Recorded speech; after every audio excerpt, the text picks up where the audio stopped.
muntu wese ugurisha umutobe wa Salama aho uri hose muri iki gihugu cy'u Rwanda, aka kanya tuvugana fata umene, niba waranyoye n'ibishoboka ujye kwa muganga urebe ko uhagaze. Yes, reka twongere dufata umwanya tubashimira cyane mwe mwakoze subscribe ku Makuru TV ndetse namwe mukomeje kugenda muri ibiganiro byacu tubagezaho umunsi ku wundi. Uyu ni wamwanya tubagezaho amakuru agiye atandukanye. Reka nkubwire ngo wowe utameze neza, ihangana Imana yaza kugufasha umere neza, ndetse nawe umeze neza jya bikagushima Imana kuko niyo iba yagutije ubu buzima. Inganda enye zirimo urukora umutobe wa Salama zafunzwe. Urwego rw'igihugu rw'ubugenzacyaha RIB rwatangaje ko binyuze muri operasiyo Usalama ku bufatanye n'inzego zirimo ikigo cy'igihugu gishinzwe ubuziranenge bw'ibiribwa n'imiti, rwatangaje ko rwafunze inganda enye zakoraga mu buryo butemewe, ndetse ibyo zakoraga birangizwa n'ababikurikiranyweho batabwa muri yombi. Operasiyo Usalama ni igikorwa ngarukamwaka gihuriweho na polisi zo muri Afurika y'Iburasirazuba cyo gukora ubugenzuzi ku bicuruzwa ngo harebwe niba nta bitujuje ubuziranenge cyangwa ibindi bidakwiye birimo. Kibaye ku nshuro ya 11 mu Rwanda, kikaba cyari gihuriwemo na RIB na polisi y'igihugu n'izindi nzego zitandukanye. Yabaye kuva kwa tariki 15 na 17 Ukwakira 2025 mu gihugu hose. Mu kiganiro cyahuje izo nzobere n'itangazamakuru kuri uyu wa 20 Ukwakira 2025, umuvugizi wa RIB Dr Murangira Thierry yavuze ko muri iyo operasiyo hafunzwe ibicuruzwa bitujuje ubuziranenge n'ibitemewe. Hafungwa inganda enye na farumasi 8. Muri ibyo byafashwe hahise hangizwa ibifite agaciro ka miliyoni 104, ndetse abantu bafatiwemo baciwe amande angana na miliyari 17.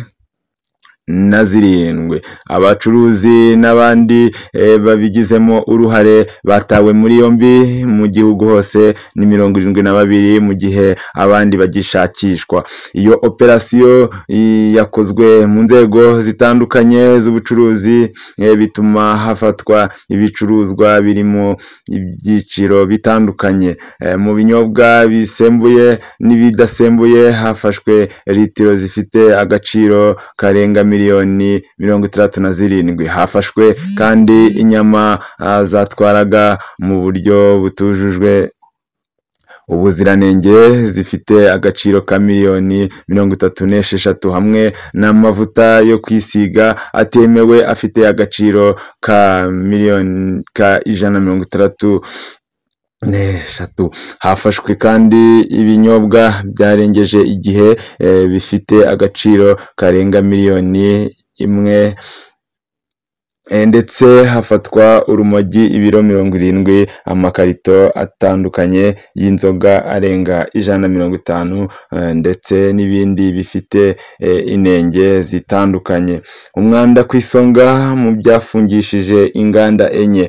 Muri iyo operasiyo inganda zafunzwe harimo urwitwa Joyland Company Limited rwatunganyaga umutobe witwa Salama. Ibicuruzwa byarwo biri gukurwa ku isoko nyuma yo kurusangamo umwanda ukabije mu gutegura ibyo rukora.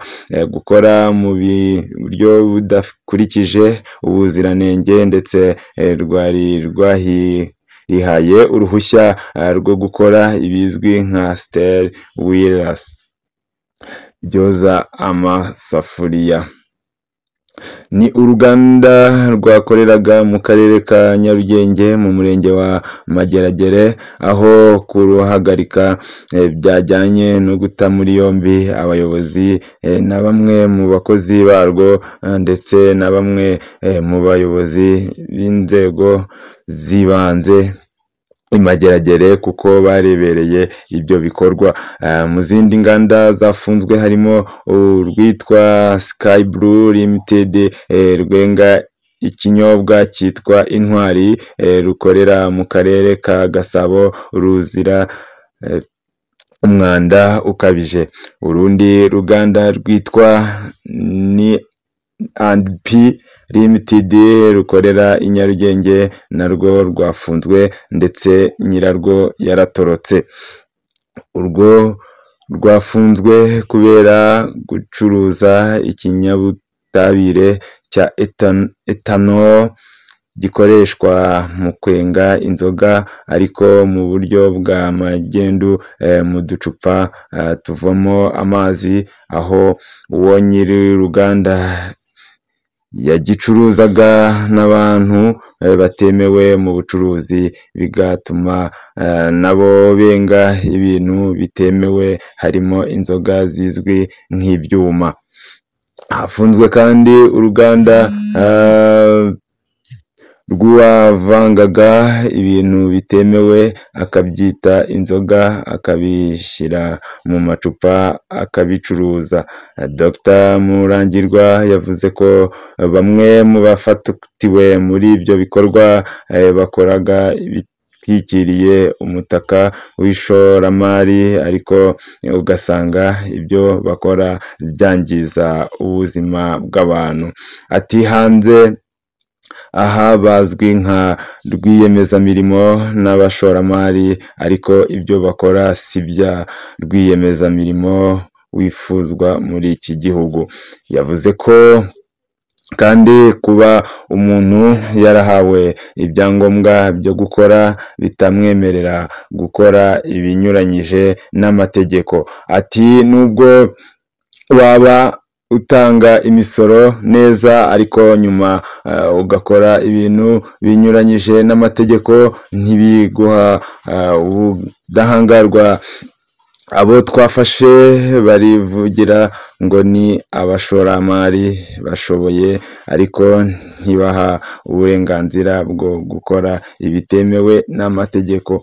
Amashusho y'ibibera muri izo nganda yerekanwe agaragaza ahantu hari umwanda cyane hatunganyirizwa ibyo zikora ndetse hamwe wasangaga aho abakozi bazo baryama ari naho bakorera ibyo bicuruzwa.